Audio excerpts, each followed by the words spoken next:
Hello guys, সবাই কেমন আছো? আশা করছি সবাই ভালো আছে। দেখবি সকালবেলা কি সুন্দর দৃশ্য, আর সবাইকে তারা জানিয়েছি গুড মর্নিং। আর গুড মর্নিং, এটা কি সুন্দর দেখো আমাদের বাড়িতে পায়রা। তোমরা তো হয়তো জানো, এটা তোমরা হয়তো ভাবছো কালকে একজন চলে গেছে মনের মামার বাড়ি, ও কত বড় জুতোগুলো সকালবেলা আছে। পায়রাগুলো একবার এসে উঠে বসছে, একবার নিচে নামছে, চাল দিচ্ছিলাম সকালবেলা। এরকম খুব ভালো লাগে। কাদের কাদের এটা হচ্ছে আমার বাপের বাড়িতে, অনেক পায়রা আছে। এই দেখো কি সুন্দর আসেনি। এদিকে হচ্ছে মোনা আবার দেখো চাল দিচ্ছে, সেই চালগুলো আবার পায়রাগুলোকে ছিটিয়ে দেবে আর খাবার। ও দুজনে দুটা করে দিয়েছে, চলে আসো ও দুটো নাকি ছোট হয়।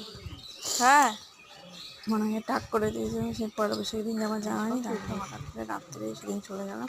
দেখেছি সকালবেলা ঘুম থেকে উঠে তখন কতগুলো, সে কি দারুণ লাগছে না সকালবেলা ছেলে।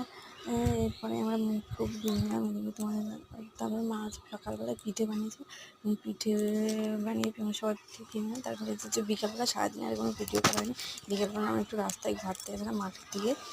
কি দারুণ লাগছে, আমার মা তো মনাকে নিয়ে গিয়ে হাঁটছে আর আমরা পিছনে এসে যে একটু পুজো দিয়েছিলাম, তাই শাড়ি পরেছিলাম। এখানে শেষ করি। আমার ভিডিওটা ভালো লাগে, লাইক কমেন্ট।